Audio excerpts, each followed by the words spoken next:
Chapter 5, March 29th, 1862. Emma stared into Mrs. Butler's mirror and broke out laughing.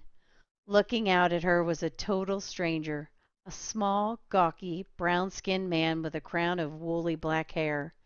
He had on a gray flannel shirt, patched overalls, and a pair of ancient shoes several sizes too big. Around his neck he wore an old red bandana.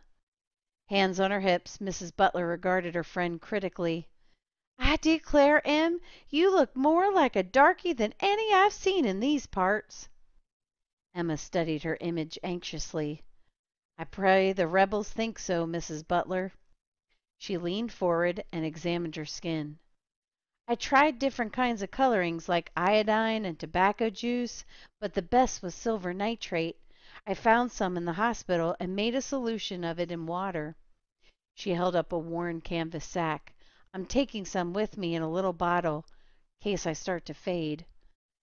The chaplain's wife came over and put an arm around Emma's waist. In the mirror, wise old eyes gazed into lively young ones. "I knew I'd never get you to change your mind," she said quietly. "Knew it all along. You're a stubborn one, and you'll do what you have to do. But stubborn's different from foolhardy. Be careful, girl." Emma nodded. "I will, I promise." Mrs. Butler slipped a packet into Emma's canvas sack. "Some corn cakes and slices of dried apple," she said. Lord knows what you'll find to eat over there." Emma smiled. Mrs. Butler made it sound as if she were going to California instead of a few miles up the peninsula. She swallowed hard and suddenly didn't trust herself to speak. Turning, she flung her arms around her gray-haired friend and supported her, holding her tight in a brief, desperate embrace. Then, with a wave, she darted out. Leaving the cabin, Emma hurried along the row of officers' billets toward the headquarters tent at the far end. She started past the field hospital and on a sudden impulse popped her head in through the open tent flap. Dr. Hodes was sitting there, working at the cluttered table. He seemed weary. Emma deepened her voice. "'Scuse me, suh," she said. The doctor looked up in annoyance. He stared at her for a long moment while she held her breath. "Yes, what do you want?" "My name Cuff, suh," Emma replied. "Looking for Mr. Private Thompson. I believe he work here." "Supposed to work here," grumped Dr. Hodes, frowning at his intruder. "Don't know where the fool is. Gone off on some kind of special mission, I believe." Emma bobbed her head and grinned. "Yas, sir. He say, suh, he gonna gimme an old shirt." The doctor turned back to his paperwork. "Well, I can't help you, Cuff.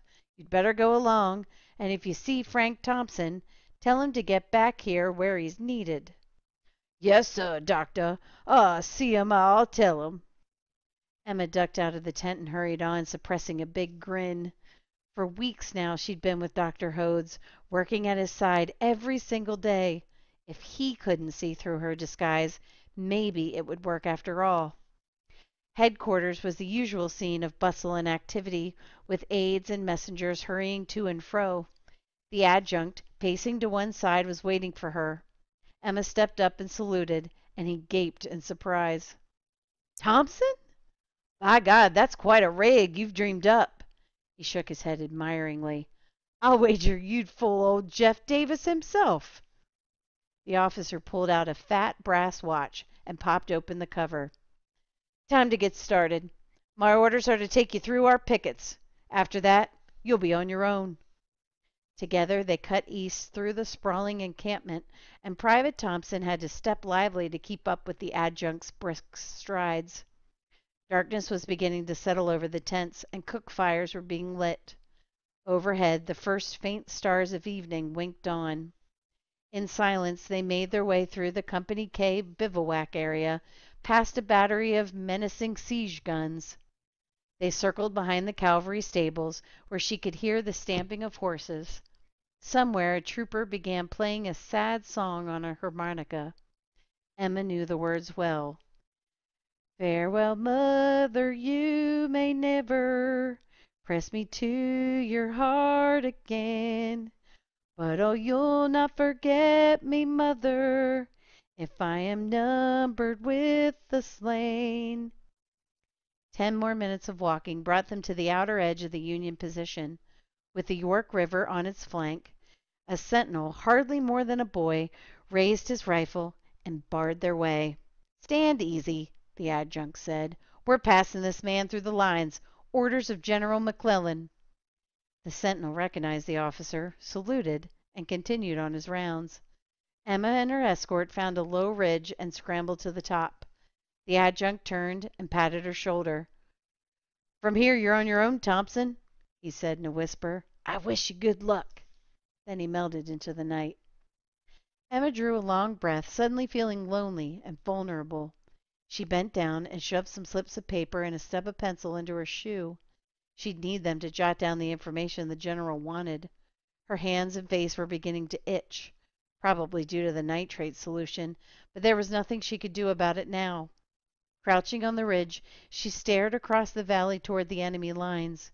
The lush fields had all been burned to stubble to give the Yorktown defenders a clear line of fire. But some huckleberry bushes and several strands of loblolly pine still survived. She could use them for cover. Beyond the trees, Emma made out distant campfires, the outer pickets of the Army of Northern Virginia. Getting through this screen of rebel guards was her next challenge. She'd studied the pattern of the fires.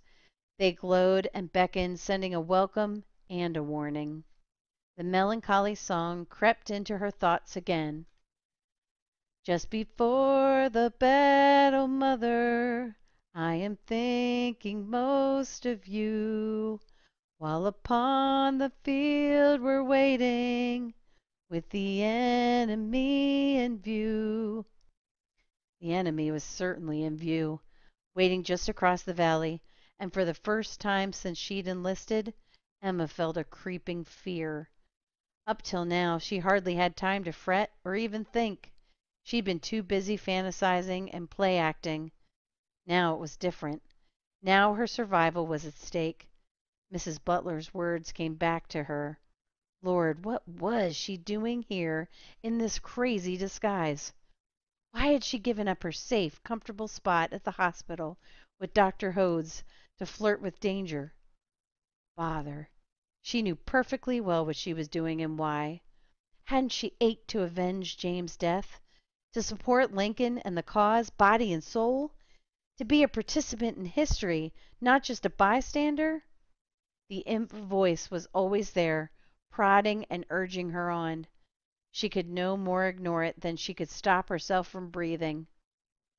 "Mother, hear the cry of freedom, how it swells upon the air.